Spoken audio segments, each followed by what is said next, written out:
Welcome to Strong Asian Lead. This is another day, another week. Another week. It's still the first week of 2022.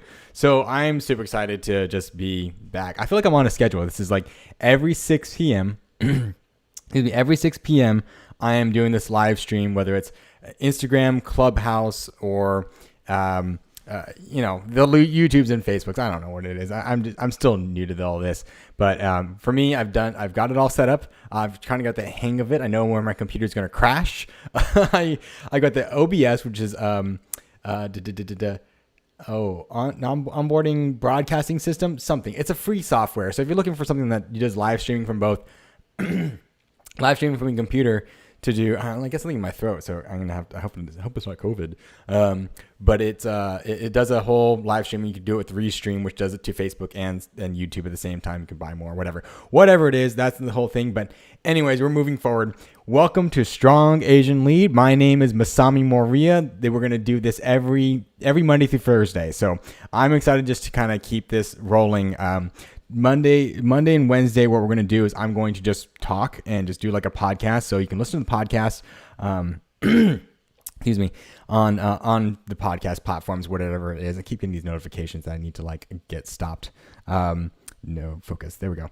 And what we're going to do. And then on Tuesdays and Thursdays, you can come on a Clubhouse if you want to like come on the podcast. What's going on with I don't know what is going on with my Instagram account. That's really weird. Oh shoot. I'm so sorry for the podcast listeners. They can't even, what is going on?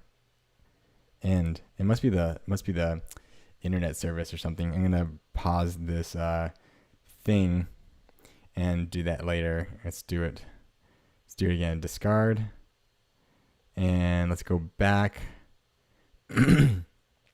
That connection should be better. Okay. That seems like everything's working again. Okay, but yes, welcome back to the Strong Asian Lead podcast. My name is Masami Moria. I'm your just friendly Asian American screenwriting coach and career coach. What I want to do is help you break into Hollywood without going broke. And there's so many reasons that it's really important that we talk about how to do that, because what we want to figure out is that how do we do it without Hollywood? Yes, we want Hollywood. We're going to get into Hollywood. The goal is Hollywood. That's kind of, you want to become a star. Who doesn't want to become a Hollywood star on the Walk of Fame, anything like that? We all want to move forward with our careers. But so if you want to work with me, you can do coaching calls. If you want to come on the podcast and you just want to do like a free coaching call and do something like that, you can come on the podcast, come on our live stream, whatever it might be. We'll just kind of talk to you. You can ask me a few questions. I will give you my advice. Do with it what you want. But I have helped a lot of people. I get a lot of comments and testimonials. People say, "Hey, you make me feel more confident in your scripts. I'm able to figure out make my career goals." I talked to somebody today about NFTs and how to fund your next project, but also how to get funding after your project with NFTs. I think it's cool. I learned about it today. So I'm still learning, but I will share with you what I know. Today is not the NFT podcast. I want to learn more about it so that you can get into it yourself. But we'll get into it eventually. I'm going to learn how to do it first myself, and then I'll get it out to you. But I am using a couple different programs. I'm trying to get a couple different things rolling. And before we really get into diving into NFTs, we will fix that. I don't like this thing. I don't like the pop filter as much as I love it and whatever. Anyways, you can't see anything anybody who's on the podcast, you can't see the live stream. But but today I'm going to talk about the 5 Asian American films that changed my life. I actually should put this on the pin the thing. 5 Asian. I'm so sorry, podcast listeners. Asian American films that changed my life. Post and pin it. Do it. There we go. And I've got a whole list. I've literally got a list of like 75 different podcast topics that I'm going to talk about over the next year. And if I do one weekly, I'll have at least for almost 2 years. If I do 2 I can probably do. I can probably do two. I can probably do 2 a week for the next year, and then I'll still be good. I still do have interviews that I'm going to post up. I'm just slow at editing them and putting them together. I'm going to try to do that over the next week so that you can have like interviews on Tuesdays and me on Thursdays. They can get me out of your ear every once in a while and hear somebody else.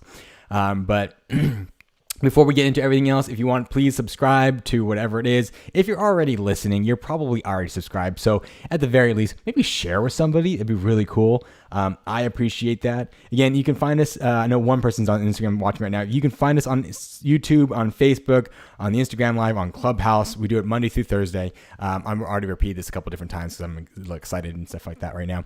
But you can help us out. I don't have a co-host, so it's just me talking, and I hope that we get a co-host sometime so we can go back and forth. We can actually have a real good dialogue about things. But today, and if you want to do subscribe to our Patreon, help me out. I don't have any funding. I'm working with I'm working with grant funding. I'm working on it. I'm doing my best. I know we don't have the new website up. We don't have the new membership platform up. Those things are in the work. Like I said today to my friend, I'm not worried about it because at the same time, I can't do anything. I can't go any faster than I'm going. I'm going as fast as I fucking can. And I feel like last year I probably would have felt burned out. I feel like in about a week from now I'd be burned out. But you know what? I just feel so good. I feel really good. I got a life coach. I got a life career coach for about a month, and it was worth it. So worth it. His name's Theo Cummings. Check him out. I really appreciate it. I was so skeptical. I was always like, I don't want to buy it. I don't have any money. I'm broke. I don't do it. So worth it. It was so worth it. He just kind of opened up my brain to get my imposter syndrome out, to get all my my guilt and shame about different things in my past life. That's not me anymore. Like those are from me like 20 years ago. Why am I still holding on to that? So I got rid of that. I do meditation. Today was an off day because I had some work. I had some last minute work I had to do at 5 a.m. I'm waking up at 5 a.m. in the morning.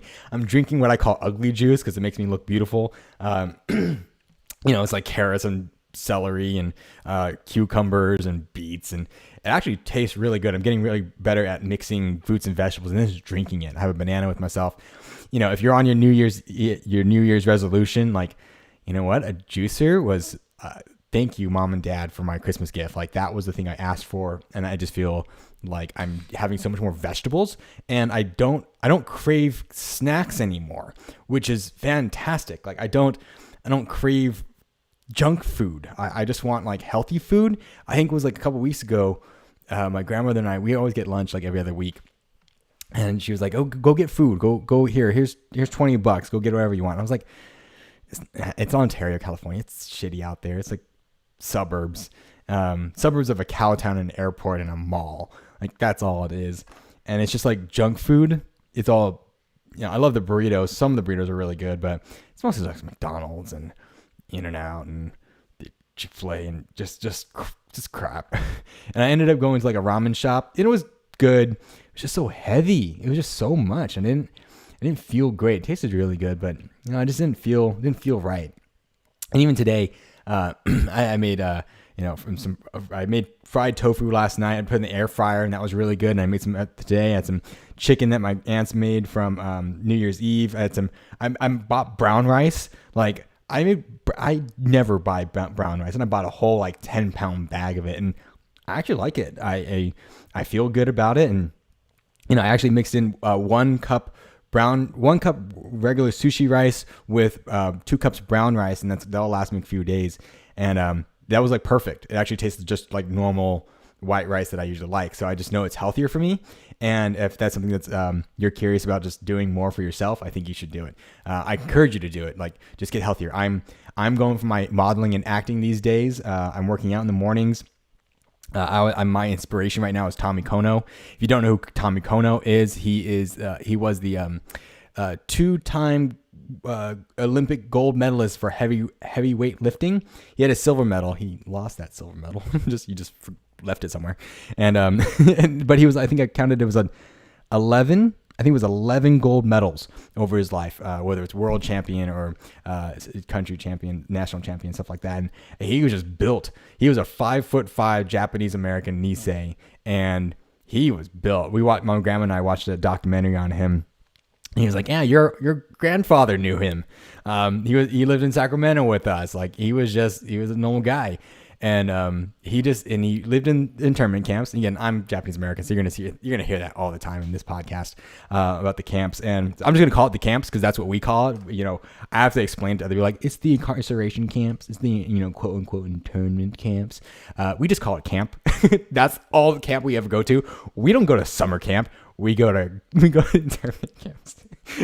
So we always talk about camp all the time. So Tommy Conan was in camp. He said that he was so thin that his clavicle bone actually was a dip. And when you go take a shower, he had to move and brush out the water from his clavicle. But he started, someone introduced him to weightlifting in one of the barracks. And I saw the picture. It was the car axle. They used a car axle for weightlifting, and I think that's just fucking hilarious. But he did that, and he became the world champion for that. He did that all up until he died in 2011, I think, 2016. He was 85, and so really, he seemed like a really cool dude. Yeah, super. So he's my inspiration. I'm doing like his poses right now, and trying to get my muscles in. I've never been super in shape. I've always been like thin and in shape. I've never weighed more than 135 pounds. I would like to weigh 150, 160 in muscle, not fat, but I want to make that muscle gain, and I don't have that. So I know I'm going to have to eat protein and stuff like that. I eat some chicken. I eat a lot of fish. I don't eat red beef or anything like that. If it slips in, whatever, but it's not a religious thing. I just don't want to eat it. It makes my heart hurt. I had a burger one time and it just, but anyways, so let's get on to today's topic. 5 Asian American narrative films that kind of like basically changed my life. I feel, they changed the way I saw Asian American storytelling, because for so many years we watched, but generally we've seen a lot of Asian films, whether it was Train to Busan, any of the Akira Kurosawa films, anything that's, Squid Games and all that. They're all from Asia. And so I tried to really switch my brain and what I was watching to Asian American films. And I watched so many. I have a whole flash drive. I think I showed it earlier. It was like a whole flash drive for all of Asian American films, TV, sitcoms, dramas. There are so many, but they don't get marketed out to. So what I did, I made a list of 5 that I really loved. And these are not in any particular order. I actually just went through my list of what I had on my Excel sheets, and more than that, and just kind of picked out a few that I really enjoyed and really like. This was so different and so different than the other films that I've watched. So we're gonna go through a few early as 1961 to 2019, and actually 1951. But we'll get into that. So I'm gonna do 5 of them.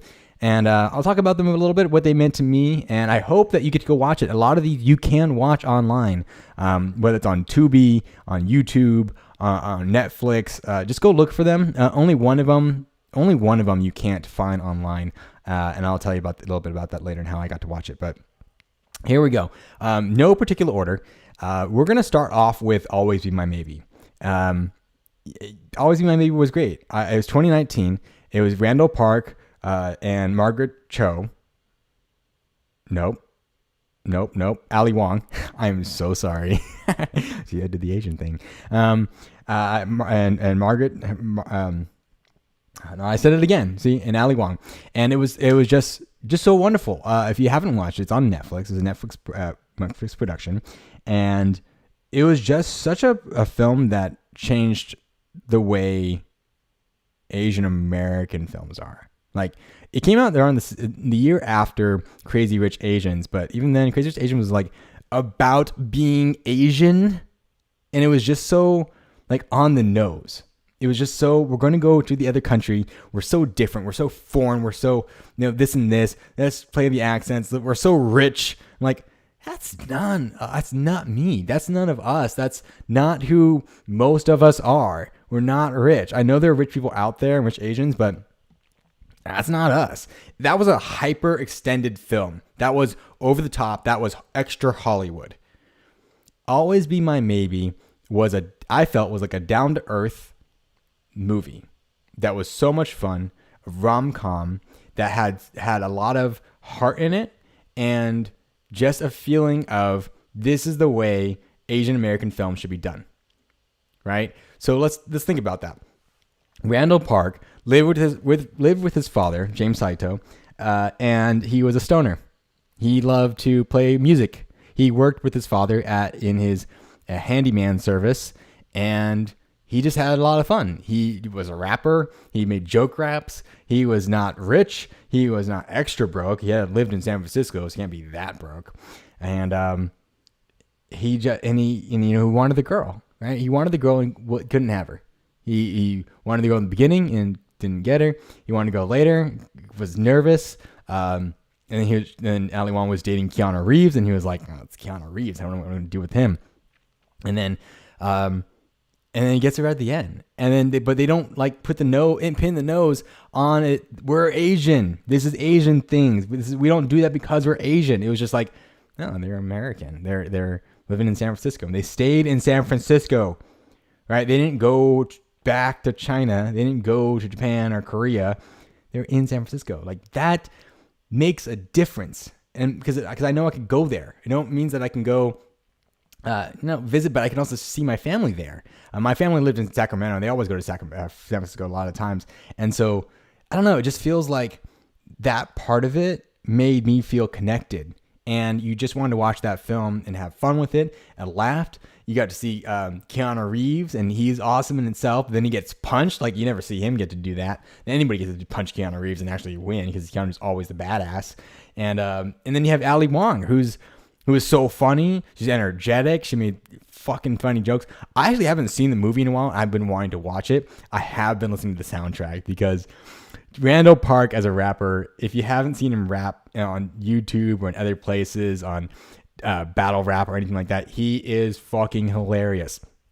I love it. But you can find 3 of his songs on Spotify. If you go to the Always Be My Maybe soundtrack, he's got Tennis Ball, Hello, and I Punched Keanu Reeves. And I right before this podcast, I was literally singing that out so loud. I looked up the lyrics and I was just reading them off. I'm like, it's just a banger for me, because I just think it's so funny. I love comedy jokes. I love comedy rap. I used to love the Lonely Island, and all those guys are there, and it's just so makes me laugh, but also like it's clever. And so, go watch it. I'll try to put it in the show notes. I'm so bad at show notes. I just want to just talk and have somebody else do it. So that movie just really just changed my life. It I don't know, and I'm over exaggerating of saying changing my life, but it really did change, my perspective of the filmmaking, the storytelling, how it can be done, what it could be doing. We're always talking about, a lot of people are talking about, I want to do a film about Americans who just happen to be Asians. I just want to do a film that just happens to be Asians in there. I'm like, you can always do that. And that's probably the closest thing you can do that for.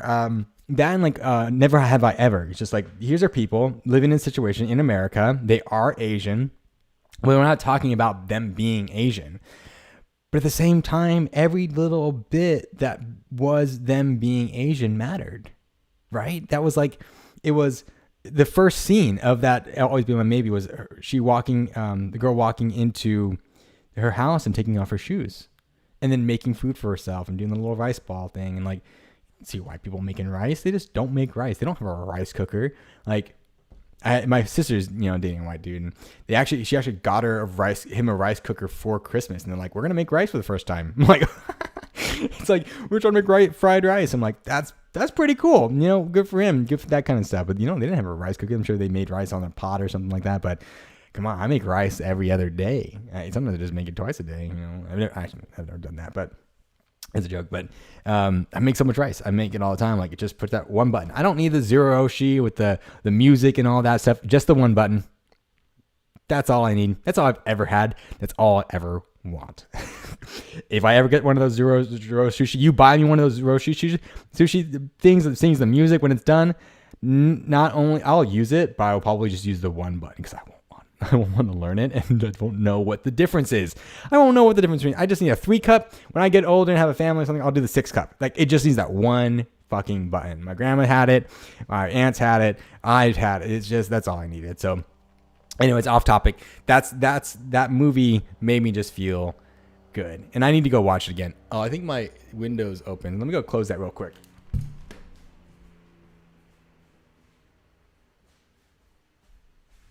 Nope, not open. Never mind. You have your podcast. I'm sorry. But anyways, let's go watch the film. It's on Netflix. If you have a Netflix account, just put it on. I love it. If you haven't watched it, go watch it. If you haven't watched it in a while, watch it again. I'm gonna go watch it again. I think I might turn that on tonight because I just feel like it was funny, and it's been probably since it came out. So it's been about 2 or 3 years since I've watched it. So I want to watch it again. That was really fun. So shout out to Ellie Wong and Randall Park, James Saito, and all the Keanu Reeves and all the cast and crew. That, the other thing about that movie, when they're all, it's Ali Wong, Keanu Reeves, Randall Park, and I don't know the other woman. I'm gonna look her up right now. Always be my maybe. It's the other girlfriend, and it's gonna be hard to look through this thing because she was such a good character actor. Her name was Vivian Bang. She played Jenny. Oh my God, she was great. I've been with a girl like her, right? And I just, it's like kind of hippie, not braided hair, dreadlocks, and just kind of out there. But I loved her, and I think that's another thing that made me feel so seen, like. Yeah, that's my friend, right? And she was Asian too. Like, it was just like that made all the difference for me, and that made me feel, I don't know. It's a good movie, and it captured a lot of. I'm not from San Francisco, but I know a lot of San Francisco people come there. I know that same girl that I'm talking about. She was from San Francisco, so I know it's like a Bay thing. It's not a SoCal thing. So I think it's just so funny that they really hit the nail on that one, and I need to go watch it again. So I'm excited. I'm looking at pictures right now, and they're just so funny. I think Harry Shum Jr. is in here too. Is that right? Lyrics Born, Charlene Yee, Emerson Min. There's a lot of people. Jackson Yech, Ashley Liao, Mia Chi, Casey Wilson, Charlene Yee, Karen Sony, Daniel Day Kim, Susan Park, Michelle Buteau. And there's a lot of people. I see James Saito there. I don't know why that's not. That's Harry Shum Jr. I don't know why he's not on the casting list right here. Anyways, that was one of my favorites. So go watch that. Let's move on to number 2. Again, not to any particular order. Just something that I'm doing. Let's see. That was my list. And okay. Number 2, Chan is Missing. 1982. Now, if you haven't watched this film, it's an old film. It's black and white.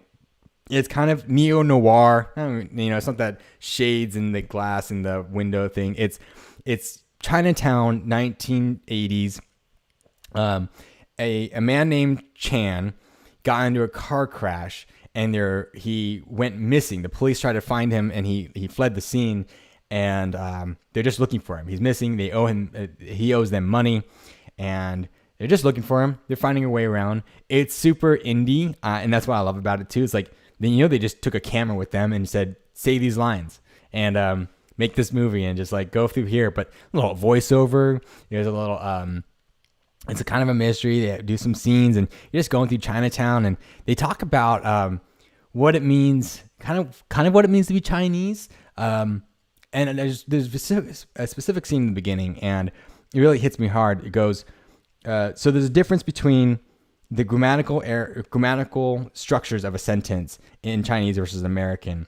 So the officer asks, "Did you not stop at the red light, or at the stop sign?"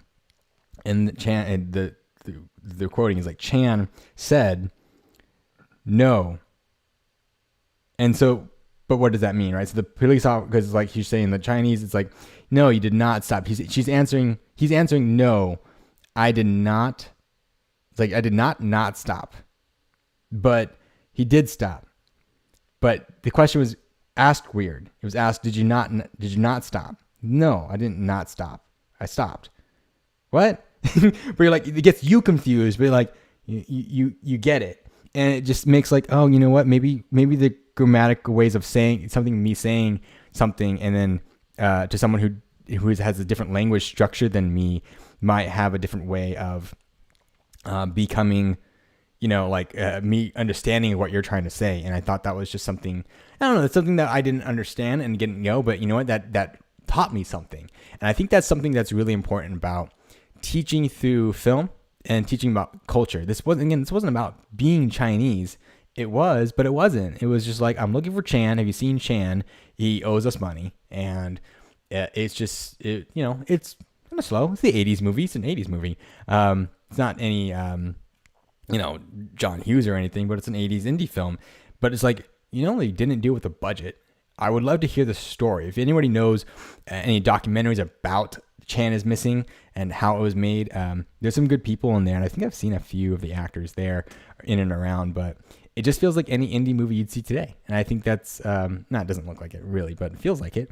And I love that. I think that's something that's really incredible that we should look as a test case, and just appreciate that history, the history that they went to go make this film for themselves in Chinatown and put it out there. Like, they put a lot of work into it, whether it made any money, which I'm sure it didn't, but they did it themselves. And I think that's what we should be doing for ourselves. Whether you make it yourself, just do it and don't worry about the money. Just do it for the practice, do it for the culture, do it for preservation of things. I know some great filmmakers who are still doing films, putting it, directing out and just being great directors and making stories. And it doesn't matter about the film festivals or these competitions or the money. Just go do it. Just go do it. Have fun. And, I even say, if I go to do a short film, I don't even worry about the festivals because I feel like I'm just not going to get in. It doesn't fucking matter. I do it just put it up there. I do it for the practice. I want to work with my friends.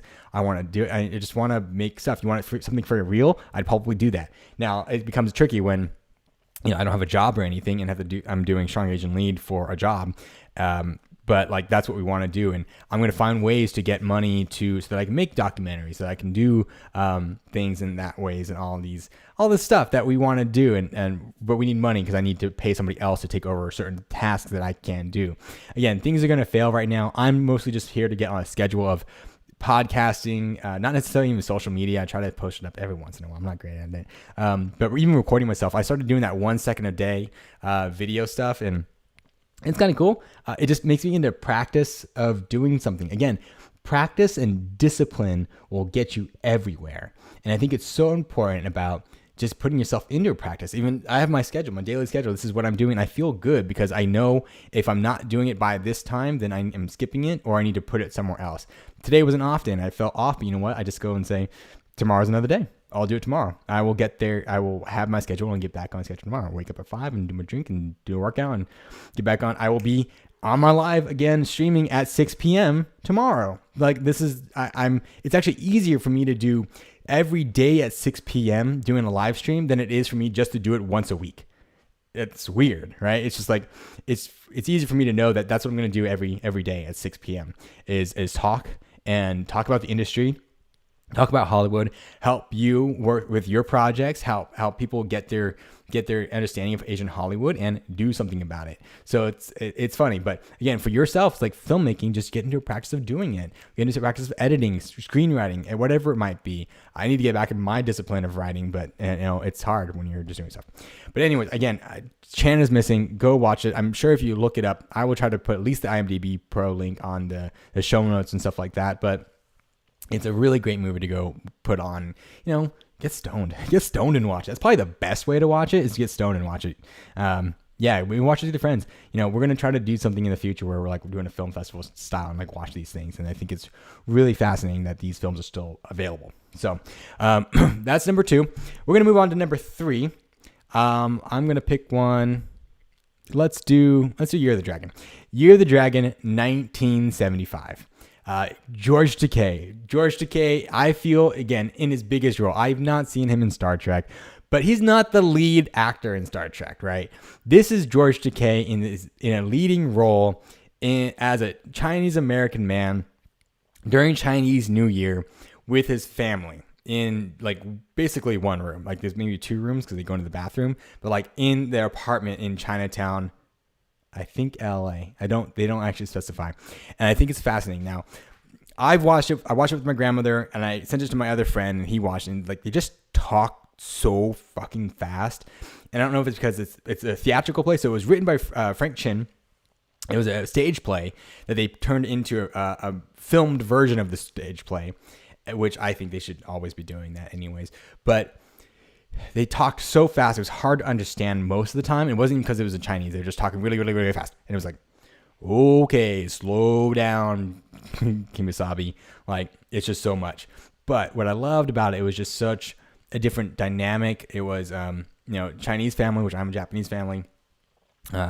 And they were talking about his father was from China.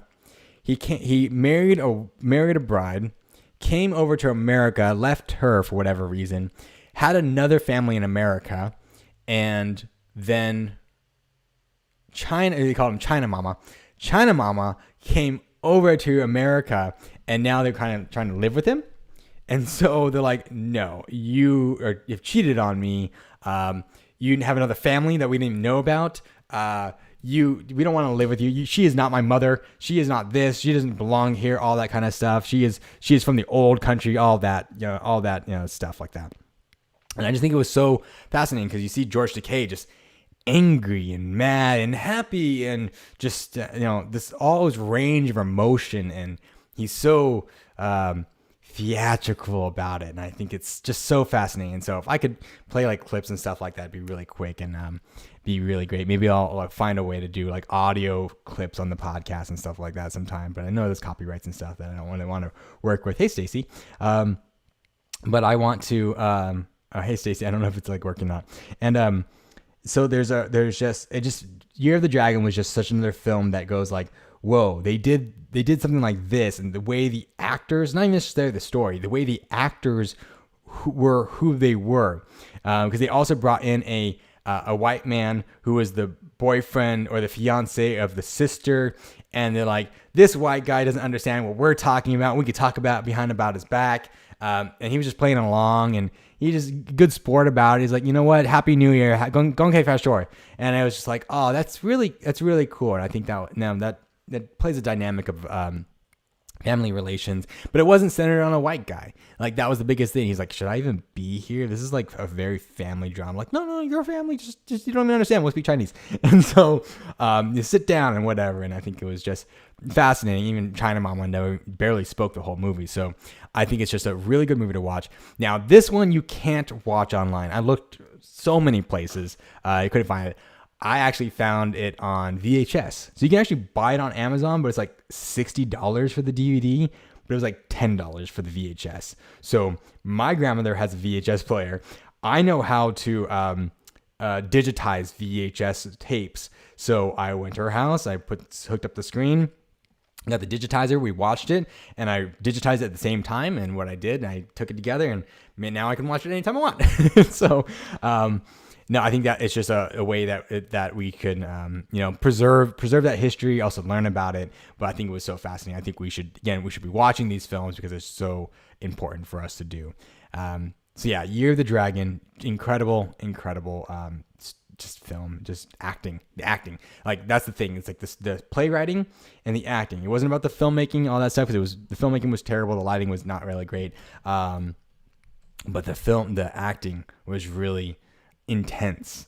As much as I couldn't understand half the words they were saying most of the time, you kind of felt it. And I think that's like theater. Sometimes I don't understand theater, and I don't understand that because I don't see subtitles or whatever. But that becomes I think it was something that we should look at. Again, going back to theater, I think we talked about theater yesterday. Theater, and it's just a way better storytelling. They just have so much more practice of storytelling in that way. Excuse me, I'm drinking some water.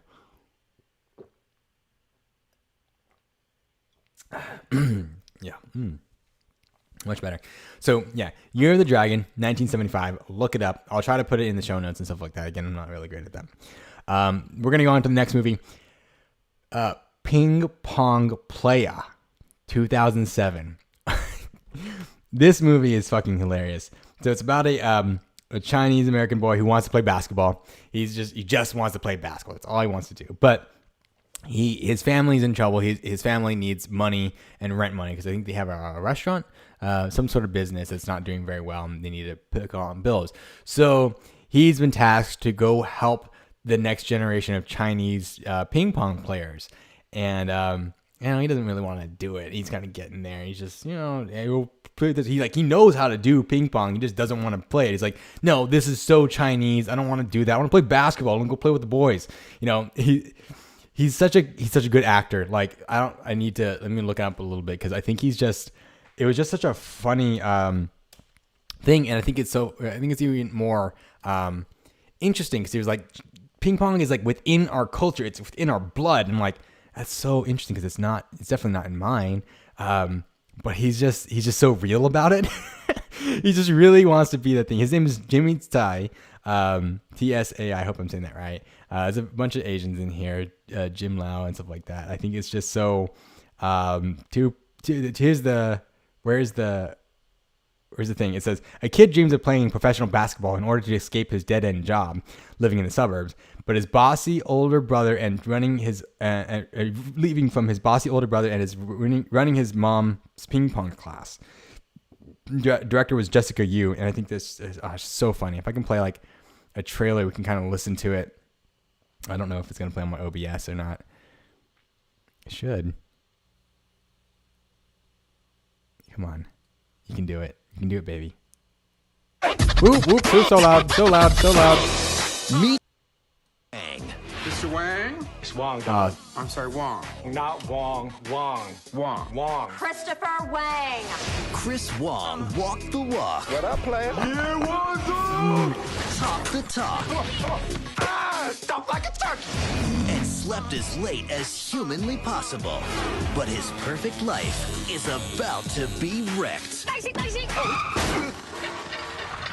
you're arrested sprain, you'll need to take it easy for a while. 那我乒乓课谁教呢？ Oh, wait a minute now.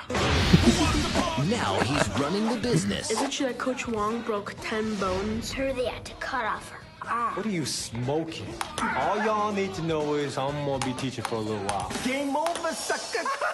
Taking on the competition Someone's got to put that guy on a bus. I'm on it, feel me? The screen around. No thanks. and discovering that the game he dissed is the game he missed.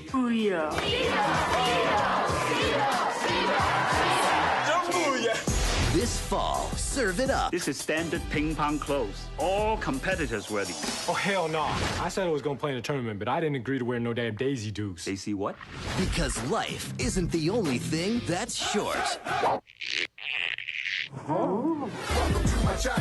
Ping Pong Playa. People ask me, how does a girl from Iowa end up directing an event sponsored by the Chinese Community Center? And I just say to them, me love a ping pong long time. Are you game? So fucking hilarious to me. I think it's just it's so well done, and 2007, that's pretty advanced for that time as far as I'm like concerned. It's just so real. And I hope you go watch it. You can watch it on Tubi, tubi.tv. That's actually, it's funny because that's owned by Fox, which is known for not having great Asian films at all. But actually, Tubi.tv has a ton of Asian films, but also a lot of Asian American films. Old stuff like even They Call Me Bruce. They Call Me Bruce, and there's another really great film. It's called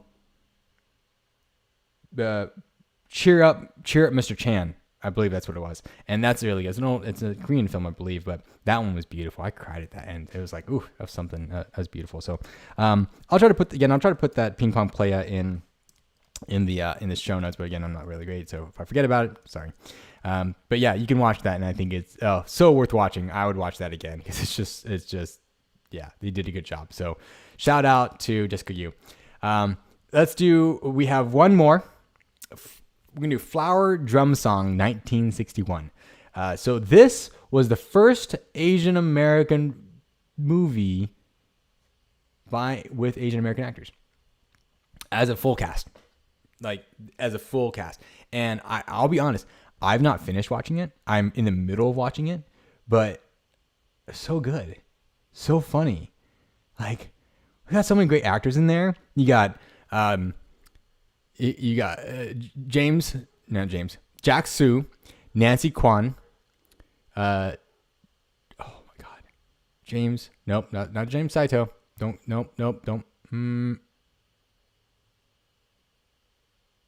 Miyomi Akumi. I'm gonna look it up because I thought I was gonna be able to get it, and I can't. But I just loved it because it's so funny, it's so real. It's about relationships. It's about picture brides. It's flower drum song. Oh, come on.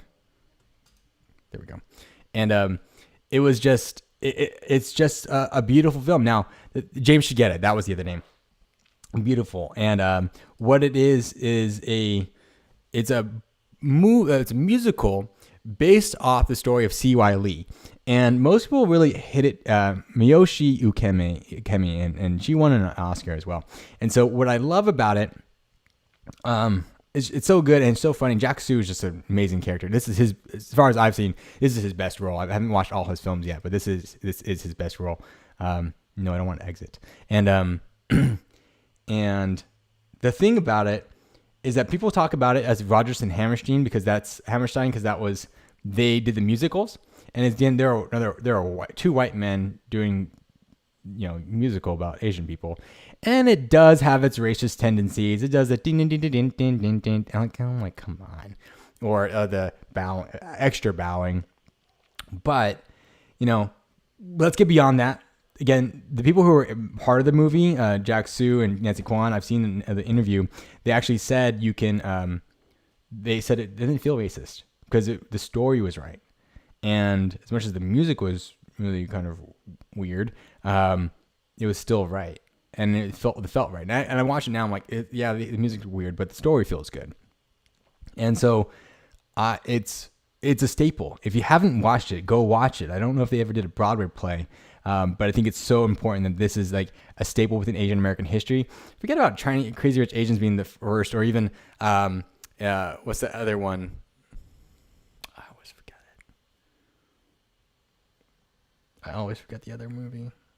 Joy Luck Club, and they always talk about that one and being like, oh, it's the first. No, it hasn't been since the Joy Luck Club. Like, have you not watched Flower Drum Song? Like, it's just so incredible. You actually see Asians. Like Asian Americans, like they all speak English, dancing in choreographs and together and it's so different. It's so like I've never seen this before, and I just haven't. I haven't seen it before, and I probably won't see it since. It's been such a long time. So I want to see more Asian American musicals like that. That seems so, I don't know, so different and I don't know. It feels like it makes me want to dance. And I never even heard the song, and I was still like humming to it. And it was really strange. So maybe it was that has already changed my life. Again, I'm only like an hour and 15 minutes, and it's like a 2-hour long movie.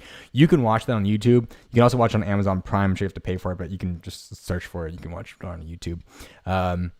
It's incredible, and I think that's something more important. Oh, the musical, I need to watch Pacific Overtures, but I haven't watched that. It's another long 2-hour, and I only see like a one camera thing, but. That will be something that I really appreciate. Again, there's Nancy Kwan, James Shigeta, Juanita Hall, Jack Sue, Benson Fong, like great actors that we should all be recognizing for their legacies and being here. And I think that's just so valuable for us. So please watch Flower Drum Song, Ping Pong Playa, Year of the Dragon, and Always Be My Maybe. And Chan is Missing. Like, these are my top 5. There's so many more that are really good. Some that are moderate, and some I just watch them, and I watch them once, and that's fine. But a lot of these I probably will watch again. It's at least enough to put on the background. So these really changed my life. I'm gonna give you one bonus movie that changed my life. All these movies that I previously said aren't Japanese American. I almost specifically didn't add Japanese Americans because I've watched a lot of Japanese American movies, and they're all really good, or at least mostly good. And those all changed my life. So we could be talking about that all day. So I try to stay away from it. But one of the first ones I did watch was, besides Farewell to Manzanar, that was really good, but it was actually Go for Broke 1951. So Go for Broke is the catchphrase for the Japanese American 442 regional combat team, and that one of the most decorated army regiments in all of American history. Everybody really knows them. A lot of them are still alive. A lot of them passed. A lot of them passed, afterwards and during. And but they, saved the Lost Battalion, liberated a Dachau camp. They were first to liberate concentration camp, and freed one of the French cities. And they made a movie about it. They made many movies about it. 1951 was the first movie about it. It was 1951, 2006, 2018, and a bunch of different shorts. And there's some other independent people who are doing a web series right now. Please go find them and donate to their campaign. But 1951 starred John Van Dansen. And I have to look it up. I need to look. So again, we're still working on podcasting. If I wish I had like a producer with me all the time, they'd be looking this up for me, and so I could just watch it. But I'm just doing it myself. So this is what we've got. So I'm just gonna talk until this whole thing loads. And his name was Van Johnson. He was the military guy. He was the only white guy. He was pretty much literally the only white guy in this movie, which is remarkable for a movie that is all about the Japanese American during 1951. This is only 10 years after the war. So you have Lane Nakano, who's still alive. He's great. Ken Okamoto, Henry Otsuyo, Oyasato, Akira Fukunaga, George Miki. Names you probably never heard of and never hear again. Henry Nakamura. I guess there's another white guy here, a couple white ladies and stuff like that. But honestly, it was really good. I've done the studies about the 442nd. A lot of it pretty on point. They got some things that I wish they would have covered, and they didn't cover everything. And you only got 90 minutes, and they didn't really dive into it. It wasn't supposed to be that thing for the Japanese. It was supposed to be for the for the war, for the Americans, to see how it came. But they got a lot of things great. They had some pidgin English. They had some working with other languages. They're like, oh, you're Japanese, but you're American, or you have the code words like what's the oh my god, I'm always forgetting words. I'm speaking fast and I start to forget things. So oh my god, it's the word for stupid. Now I feel stupid. Bakatare. Yeah, bakatare is the Japanese word for like you're stupid, and you can be short for baka. That's stupid, baka. And bakatare is stupid, and they're going like bakatare. It's like that's our team. It's like that's not the code word. It's like, you ever heard a white man say bakatare correctly? And like, yeah, you're right. And so I thought that was pretty cool, and that made me, again, that changed my life. That made me feel like, you know what? It didn't demean Asian Americans. It actually uplifted them. You actually saw Van Jansen said, they're not Japs, they're Buddha heads. And then like, you don't call them Japs. And one of the guys, he's like, oh, you Japs saved my life. I mean, Buddha heads. I mean, Japanese. Thank you. And I'm like, good. 1951, they rectified that. They're like, you're not Japs. And I think that was really important, because all the other films were either whitewashed or made villains, all these things. This is like the earliest version of the films of any Asian American film that I've seen, and when I saw at the time for sure, of Asian Americans being the heroes. And that was pretty cool. So that is my bonus episode. That is my bonus thing. Cool. We made it through six movies. I have so much more. Again, I have like 75, 80 topics from a podcast. And if you want to keep listening, please do. Share with your friends. I know I had 11 people on this past Tuesday listen in. Thank you. Thank you for if you're listening in. Like, you're our early subscribers. I appreciate you. Love you so much. You're like that meme that says, hey, to all my 12 followers who are following in, you want to go you want something at the gas station? I'm buying. And so I appreciate you. You guys are great. Thank you. Please share with your friends. Share with somebody. Just tell people about us. I'm not asking for money. I've basically stopped crowdfunding because nobody really donated. I got a few donations. Thank you, everybody. And some are big donors, some are angel donors. Jen Time and Jonathan Spasato, and thank you so much. But I haven't gotten a donation in about a year. So I'm not really asking for it anymore. I'm asking for social help. Help me share it. You can donate to our Patreon campaign, but if you're like me, you're a struggling Asian American in Hollywood and you have a hard time getting through it. So I get it. I'm not faulting you for it. Not mad about it.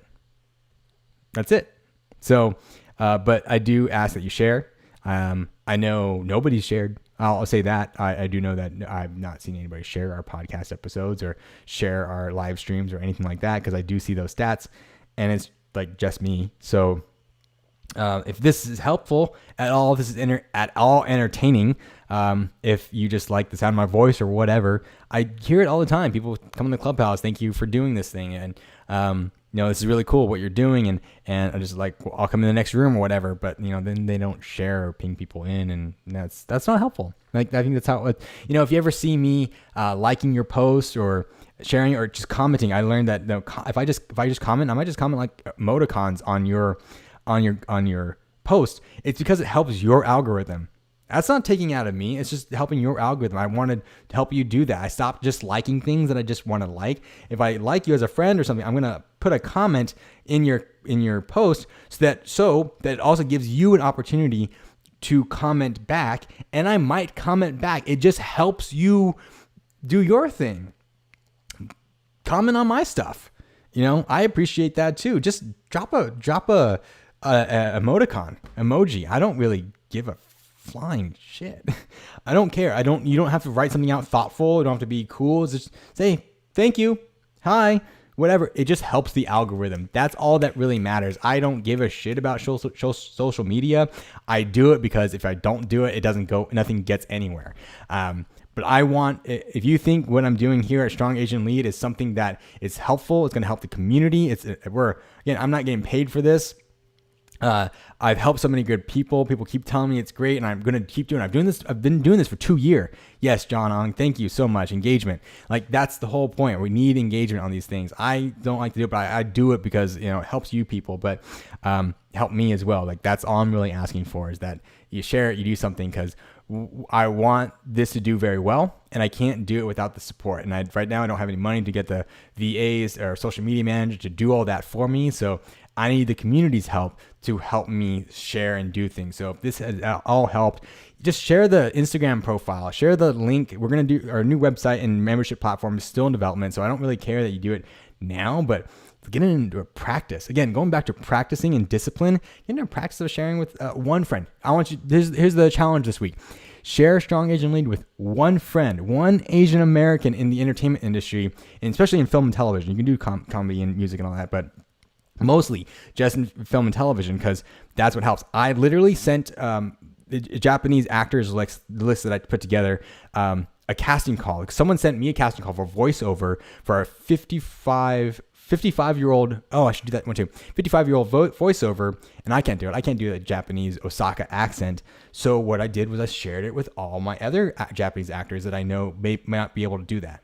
And I got another casting call of someone who's Japanese American in New York who's 15. I'm not 15. I don't look like it.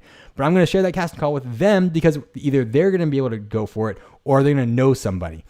I'm trying to help you and everybody. Now, my capacity is limited because right now I only have my Japanese American list. I can't just do everybody because I don't get all the calls, but I get Japanese American calls all the time. So I made that list.